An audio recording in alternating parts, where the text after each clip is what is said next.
사무엘하 18장 압살롬의 패전. 다윗은 자기와 함께 있는 백성을 점검하여 보고 그들 위에 천부장들과 백부장들을 세웠다.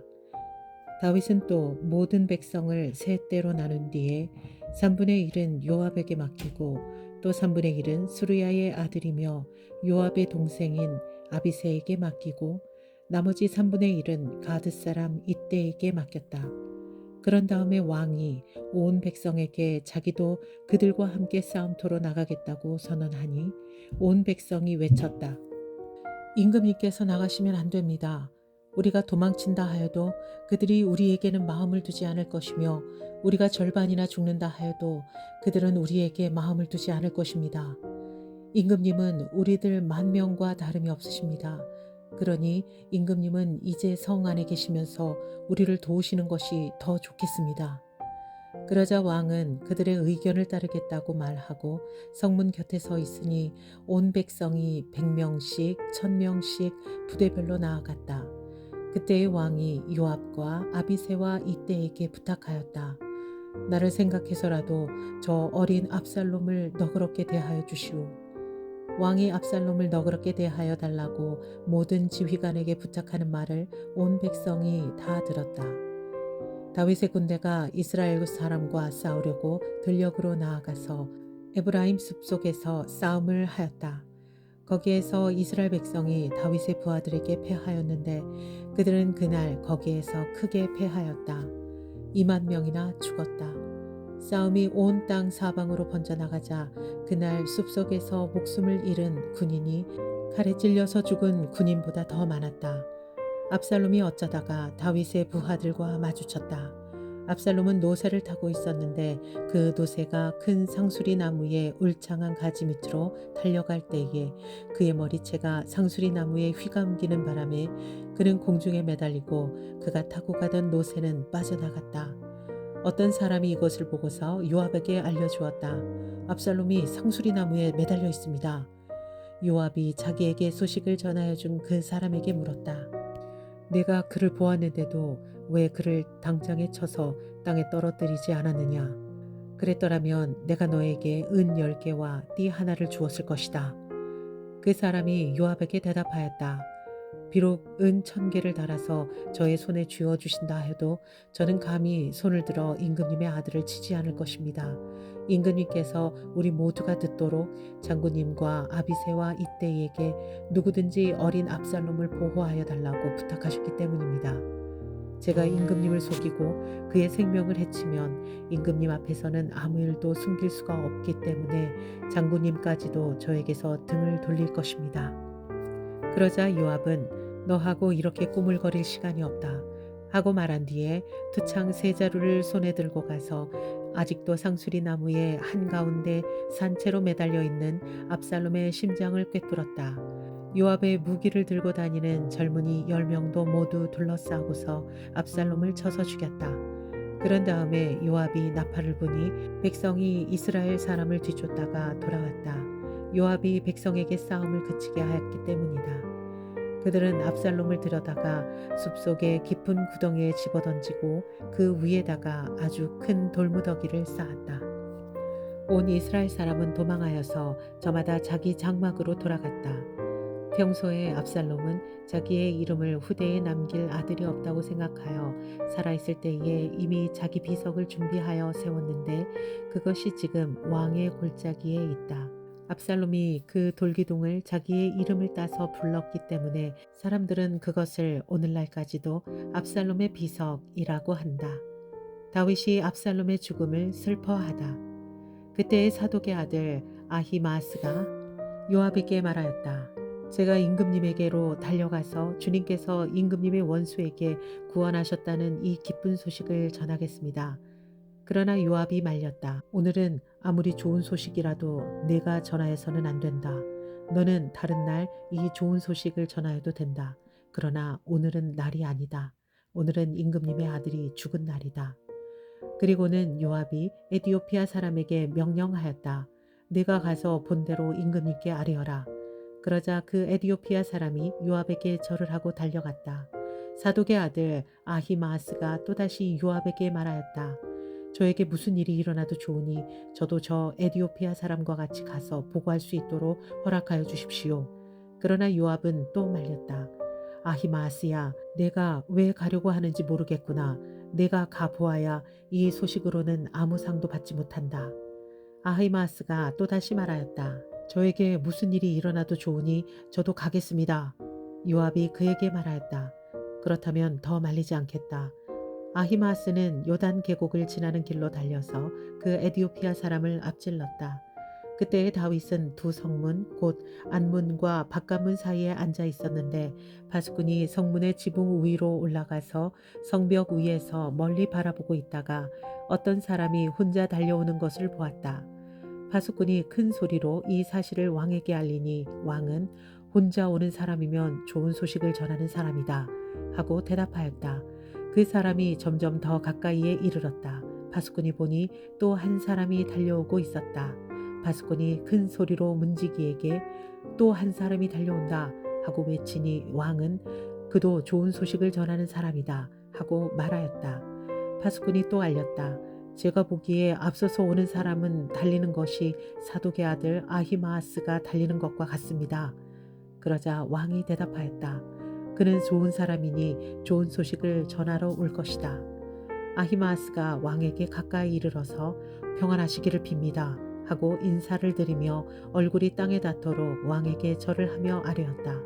높으신 임금님께 반역한 자들을 없애버리고 임금님께 승리를 안겨주신 임금님의 주 하나님을 찬양합니다. 왕이 그 어린 압살롬도 평안하더냐 하고 물으니 아히마아스는 임금님의 신하 요압이 이 종을 보낼 때에 큰 소동이 있었습니다마는 무슨 일인지는 모르겠습니다. 왕이 물러가서 곁에 서 있거라 하고 말하니 그는 곁으로 물러나서 서 있었다. 바로 그때에 그 에디오피아 사람이 들어왔다. 에디오피아 사람이 왕에게 아뢰었다. 높으신 임금님께 기쁜 소식을 가져왔습니다. 주님께서 오늘 임금님께 반역한 자들을 없애버리시고 임금님께 승리를 안겨주셨습니다. 왕이 에디오피아 사람에게 물었다. 그 어린 압살롬이 평안하더냐? 에디오피아 사람이 대답하였다. 높으신 임금님의 원수들을 비롯하여 임금님께 반역한 자들이 모조리 그 젊은이와 같이 되기를 바랍니다. 왕은 이 말을 듣고 마음이 찢어질 듯이 아파서 성문 위에 다락방으로 올라가서 울었다. 그는 올라갈 때에 내 아들 압살롬아, 내 아들아, 내 아들 압살롬아, 너 대신에 차라리 내가 죽을 것을 압살롬아, 내 아들아, 내 아들아 하고 울부짖었다. 사무엘하 19장 요압이 다윗에게 항의하다. 왕이 목 놓아 울면서 압살롬의 죽음을 슬퍼하고 있다는 소문이 요압에게 전해졌다. 그래서 모든 군인에게도 그날의 승리가 슬픔으로 바뀌었다. 왕이 자기의 아들 때문에 몹시 슬퍼한다는 소문이 그날 모든 군인에게 퍼졌기 때문이다. 그래서 그날 군인들은 마치 싸움터에서 도망쳐 나올 때에 부끄러워서 빠져나가는 것처럼 슬며시 성 안으로 들어왔다. 그런데도 왕은 두 손으로 여전히 얼굴을 가린 채로 큰 소리로 내 아들 압살롬아, 내 아들아, 내 아들 압살롬아 하고 울부짖었다. 마침내 요압이 집으로 왕을 찾아가서 항의하였다. 임금님, 모든 부하가 오늘 임금님의 목숨을 건지고 임금님의 아들들과 딸들의 목숨도 건지고 모든 왕비의 목숨도 후궁들의 목숨까지 건져드렸습니다. 그런데 임금님께서는 오히려 오늘 부하들을 부끄럽게 만드셨습니다. 임금님께서는 어찌하여 임금님을 반역한 무리들은 사랑하시고 임금님께 충성을 바친 부하들은 미워하시는 겁니까? 우리 지휘관들이나 부하들은 임금님께는 있으나 마나한 사람들입니까? 임금님께서는 오늘 임금님의 본심을 드러내셨습니다. 차라리 오늘 압살롬이 살고 우리가 모두 죽었더라면 임금님께서는 더 기뻐하셨을 것입니다. 그렇지 않으시다면 이제라도 일어나 밖으로 나가셔서 임금님의 부하들을 위로의 말로 격려해 주십시오. 제가 주님의 이름을 걸고 맹세하지만 지금 임금님께서 밖으로 나가지 않으시면 오늘 밤에 한 사람도 임금님 곁에 남아있지 않을 것입니다. 그러면 임금님께서 젊은 시절부터 이제까지 당한 그 모든 환난보다도 더 무서운 환난을 당하실 것입니다. 그러자 왕이 일어나서 성문 문루에 나와 앉았다. 임금님께서 성문 문루에 앉아 계신다. 하는 소식이 모든 부하에게 전해지니 모든 부하가 왕의 앞으로 나아왔다. 다윗의 귀한 준비. 그 사이에 이스라엘 사람들은 모두 도망하여 저마다 자기 집으로 돌아갔다. 이스라엘 백성은 지파마다 서로 의논이 분분하였다. 다윗 왕은 우리를 원수들의 손아귀에서 구해주었다. 블레셋 사람의 손아귀에서도 우리를 건져주셨다. 그러나 지금은 압살롬을 피해서 이 나라에서 떠나 있다. 우리가 기름을 부어서 왕으로 세운 압살롬은 싸움터에서 죽었다. 그러니 이제 우리가 다윗 왕을 다시 왕궁으로 모셔오는 일을 주저할 필요가 어디에 있는가? 온 이스라엘이 하는 말이 다윗 왕에게 전달되었다. 다윗 왕은 두 제사장 사독과 아비아달에게 사람을 보내서 이렇게 말하였다. 유다 장로들에게 나의 말을 전하여 주십시오. 그들이 어찌하여 왕을 다시 왕궁으로 모시는 일에 맨 나중이 되려고 하는지, 그들은 나의 친족이요 나의 고륙지친인데 어찌하여 왕을 다시 모셔오는 일에 맨 나중이 되려고 하는지 물어보시기 바랍니다. 그리고 아마사에게는 그가 나의 고륙지친이면서도 요압을 대신하여 군대 사령관이 되지 않는다면 하나님이 나에게 무슨 벌을 내리시더라도 내가 달게 받겠다고 하더라고 알려주십시오. 이렇게 다윗이 모든 유다 사람의 마음을 하나같이 자기 쪽으로 기울게 하니 그들이 왕에게 사람을 보내서 말하였다. 임금님께서는 부하들을 모두 거느리고 어서 빨리 돌아오시기를 바랍니다. 다윗 왕이 돌아오는 길에 요단강가에 이르렀는데 유다 사람들이 왕을 맞이하여 요단강을 건너게 하려고 이미 길갈에 와 있었다. 바후림에 사는 베냐민 사람으로 게라의 아들인 시므이도 급히 와서 다윗 왕을 맞이하려고 모든 유다 사람들과 함께 내려왔다. 그는 베냐민 사람 1000명을 거느리고 사울 집안의 종 시바와 함께 왔는데 시바도 자기의 아들 15명과 자기의 종 20명을 다 데리고 나왔다. 이들은 요단강을 건너서 왕 앞으로 나왔다. 그들은 왕의 가족이 강을 건너는 일을 도와서 왕의 환심을 사려고 나룻배로 건너갔다. 다윗과 시므이. 왕이 요단강을 건너려고 할 때에 게라의 아들 시므이가 왕 앞에 엎드려서 말하였다. 임금님, 이 종의 허물을 마음에 두지 말아 주십시오. 높으신 임금님께서 예루살렘에서 떠나시던 날 제가 저지른 죄악을 임금님께서는 기억하시거나 마음에 품지 말아 주십시오. 바로 제가 죄를 지은 줄을 이 종이 잘 알고 있습니다. 그렇기 때문에 제가 오늘 요셉 지파의 모든 사람들 가운데서 맨 먼저 높으신 임금님을 맞으러 내려왔습니다. 스루야의 아들 아비새가 그 말을 받아서 왕에게 말하였다. 주님께서 기름 부어 세우신 분을 시므이가 저주하였으니 그것만으로도 시므이는 죽어야 마땅한 줄 압니다. 그러나 다윗이 말하였다. 스루야의 아들들은 들어라. 나의 일에 왜 너희가 나서서 오늘 나의 대적이 되느냐. 내가 오늘에서야 온 이스라엘의 왕이 된 것 같이 이런 날에 이스라엘에서 사람이 처형을 받아서야 되겠느냐.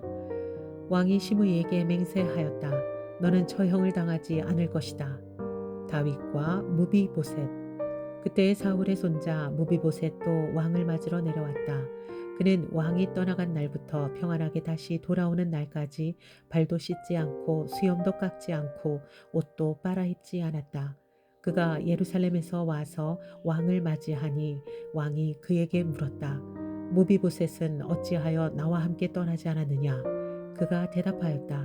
높으신 임금님, 저는 다리를 절기 때문에 나귀를 타고 임금님과 함께 떠나려고 제가 탈 나귀에 안장을 얹으라고 저의 종에게 일렀으나 종이 그만 저를 속였습니다. 그리고는 그가 임금님께 가서 이 종을 모함까지 하였습니다. 임금님은 하나님의 천사와 같은 분이시니 임금님께서 좋게 여기시는 대로 처분하시기를 바랍니다. 제 아버지의 온 집안은 임금님에게 죽어도 마땅한 사람들 뿐입니다. 임금님께서는 이 종을 임금님의 상에서 먹는 사람들과 함께 먹도록 해주셨으니 이제 저에게 무슨 염치가 있다고 임금님께 무엇을 더 요구하겠습니까? 그러나 왕은 그에게 말하였다. 네가 어찌하여 그 이야기를 또 꺼내느냐? 나는 이렇게 결정하였다. 너는 시바와 밭을 나누어 가져라. 무비보셋이 왕에게 아뢰었다. 높으신 임금님께서 안전하게 왕궁으로 돌아오시게 되었는데 이제 그가 그 밭을 다 차지한들 어떻습니까? 다윗과 바르실레. 그때에 길르앗 사람 바르실레도 로글림에서 내려와서 왕이 요단강을 건너는 일을 도우려고 요단강가에 이르렀다. 바르실레는 아주 늙은 사람으로 나이가 80살이나 되었다. 그는 큰 부자였으므로 왕이 마하나임에 머물러 있는 동안에 왕에게 음식을 공급하였다. 왕이 바르실레에게 말하였다. 노인께서는 나와 함께 건너가시지요. 나와 같이 가시면 내가 잘 대접하겠습니다. 그러나 바르실레는 왕에게 아뢰었다. 제가 얼마나 더 오래 산다고 임금님과 함께 예루살렘으로 올라가겠습니까? 제 나이가 지금 80입니다. 제가 이 나이에 좋은 것과 나쁜 것을 어떻게 가릴 줄 알겠습니까? 이 종이 무엇을 먹고 무엇을 마신들 그 맛을 알기나 하겠습니까? 노래하는 남녀가 아름다운 노래를 부른들 제가 이 나이에 잘 알아듣기나 하겠습니까? 그러니 이 종이 높으신 임금님께 다시 짐이 되어서야 되겠습니까? 이 종은 임금님을 모시고 요단강을 건너려는 것뿐입니다. 어찌하여 임금님께서는 이러한 상을 저에게 베푸시려고 하십니까? 부디 이 종을 돌아가게 하셔서 고향 마을에 있는 제 아버지와 어머니의 무덤 곁에서 죽게 하여 주시기를 바랍니다. 그 대신에 이 종의 아들 김함이 여기에 있으니 그가 높으신 임금님을 따라가게 하시고 임금님께서 바라시는 대로 그에게 잘 대하여 주시기를 바랍니다. 그러자 왕이 약속하였다. 물론 내가 김함을 데리고 가겠소. 그리고 노인께서 보시기에 만족하도록 내가 그를 잘 대해 주겠고 또 나에게 특별히 부탁한 것은 무엇이든지 내가 다 이루어 드리겠소. 드디어 온 백성이 요단강을 건넜고 왕도 건너갔다. 왕이 바르실레에게 입을 맞추고 복을 빌어주니 바르실레가 자기의 고장으로 돌아갔다. 왕이 길갈로 건너갈 때에 김함도 왕을 따라서 건너갔다. 남북전쟁의 재현. 온 유다 백성과 이스라엘 백성의 절반이나 왕을 따라서 요단강을 건너갔다. 그런데 갑자기 온 이스라엘 사람이 왕에게 몰려와서 이렇게 말하였다. 어찌하여 우리의 형제인 유다 사람들이 우리와 의논도 없이 임금님을 몰래 빼돌려 임금님과 임금님의 가족과 다윗 왕의 모든 신하를 모시고 건너갔습니까? 그러자 온 유다 사람이 이스라엘 사람에게 대답하였다. 우리가 임금님과 더 가깝기 때문이다. 너희가 이런 일로 그렇게 화를 낼 이유가 무엇이냐? 우리가 임금님께 조금이라도 얻어먹은 것이 있느냐? 임금님이 우리에게 조금이라도 주신 것이 있어서 그러는 줄 아느냐? 그러나 이스라엘 사람은 유다 사람에게 이렇게 말하였다. 우리는 임금님께 요구할 권리가 너희보다 10갑절이나 더 있다. 그런데 어찌하여 너희는 우리를 무시하였느냐? 높으신 임금님을 우리가 다시 모셔와야 되겠다고 맨 먼저 말한 사람이 바로 우리가 아니었느냐. 그래도 유다 사람의 말이 이스라엘 사람의 말보다 더 강경하였다. 사무엘 하 20장 세바의 반란.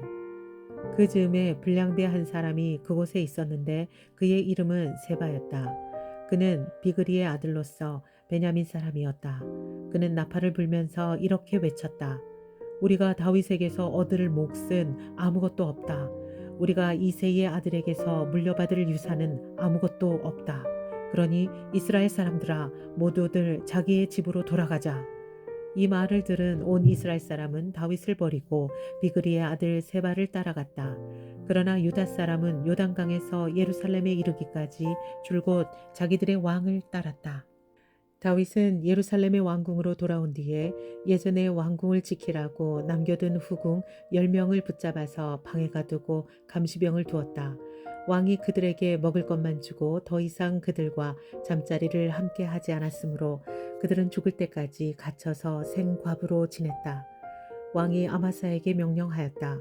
장군은 유다 사람을 사흘 안에 모아 나에게 데려오고 그대도 함께 오시오. 아마사가 유다 사람을 모으러 갔으나 왕이 그에게 정하여 준 기간을 넘겼다. 그래서 다윗은 아비새에게 명령하였다. 이제 비그리의 아들 세바가 압살롬보다도 더 우리를 해롭게 할 것이요. 그러므로 장군은 나의 부하들을 데리고 그를 뒤쫓아가시오.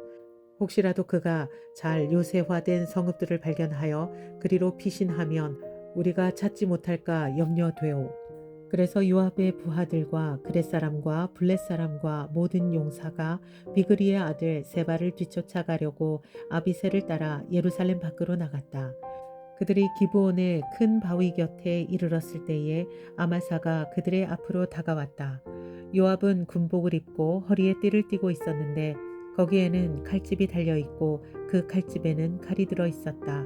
요압이 나아갈 때에 칼이 빠져나와 있었다.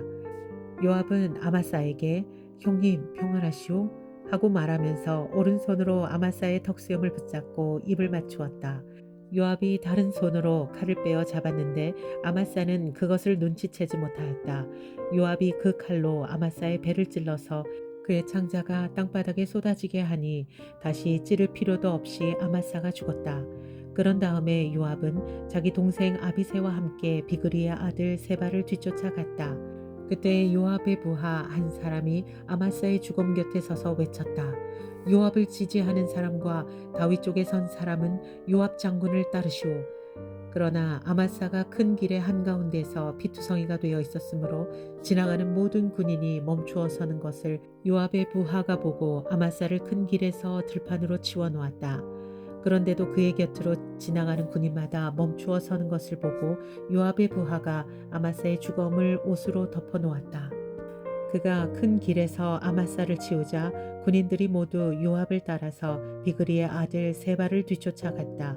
세바가 모든 이스라엘 지파 가운데로 두루 다니다가 아벨 지역과 벤마아가 지역과 베림의 온 지역까지 이르렀다. 그곳 사람들이 모두 모여서 그의 뒤를 따랐다. 요압을 따르는 군인들은 그곳에 이르러서 벤마아가의 아벨을 포위하고 세바를 치기 시작하였다. 그들이 성읍을 보면서 둔덕을 쌓으니 이 둔덕이 바깥 성벽의 높이만큼 솟아올랐다. 요압을 따르는 모든 군인이 성벽을 무너뜨리려고 부수기 시작하니 그 성읍에서 슬기로운 여인 하나가 이렇게 외쳤다. 제 말을 들어보십시오. 좀 들어보시기 바랍니다. 제가 장군께 드릴 말씀이 있습니다. 요압 장군께 이리로 가까이 오시라고 말씀을 좀 전하여 주십시오. 요압이 그 여인에게 가까이 가니 그 여인이 요압 장군님이십니까? 하고 물었다. 요압이 그렇소 하고 대답하니 그 여인이 요압에게 이 여종의 말을 좀 들어보시기 바랍니다 하였다. 요압이 말하였다. 어서 말하여 보시오. 그 여인이 말하였다. 옛날 속담에도 물어볼 것이 있으면 아벨 지역에 가서 물어보아라 하였고 또 그렇게 해서 무슨 일이든지 해결하였습니다. 저는 이스라엘에서 평화롭고 충실하게 사는 사람들 가운데 하나입니다. 그런데 장군님께서는 지금 이스라엘의 어머니와 같은 성읍을 하나 멸망시키려고 애쓰십니다. 왜 주님께서 주신 유산을 삼키려고 하십니까? 요압이 대답하였다. 나는 절대로 그러는 것이 아니요. 정말로 그렇지가 않소. 나는 삼키거나 멸망시키려는 것이 아니요. 그 일이 그런 것이 아니요. 사실은 에브라임 산간 지방 출신인 비그리의 아들 세바라는 사람이 다윗 왕에게 반기를 들어서 반란을 일으켰소. 여러분이 그 사람만 내주면 내가 이 성읍에서 물러가겠소. 그 여인이 요압에게 말하였다. 그렇다면 그의 머리를 곧 성벽 너머로 장군께 던져드리겠습니다. 그런 다음에 그 여인이 온 주민에게 돌아가서 슬기로운 말로 설득하니 그들이 비그리의 아들 세바의 머리를 잘라서 요압에게 던져주었다. 요압이 나팔을 부니 모든 군인이 그 성읍에서 떠나 저마다 자기 집으로 흩어져서 돌아갔다. 요압은 왕이 있는 예루살렘으로 돌아왔다. 다윗의 관리들 요압은 온 이스라엘의 군대 사령관이 되고 여호야다의 아들 브나야는 그렛 사람과 블렛 사람으로 이루어진 경호원들의 지휘를 맡고 아도니람은 부역 감독관이 되고 아힐롯의 아들 여호사밧은 역사 기록관이 되고 수아는 서기관이 되고 사독과 아비아달은 제사장이 되고 야일 사람 이라는 다윗의 제사장이 되었다.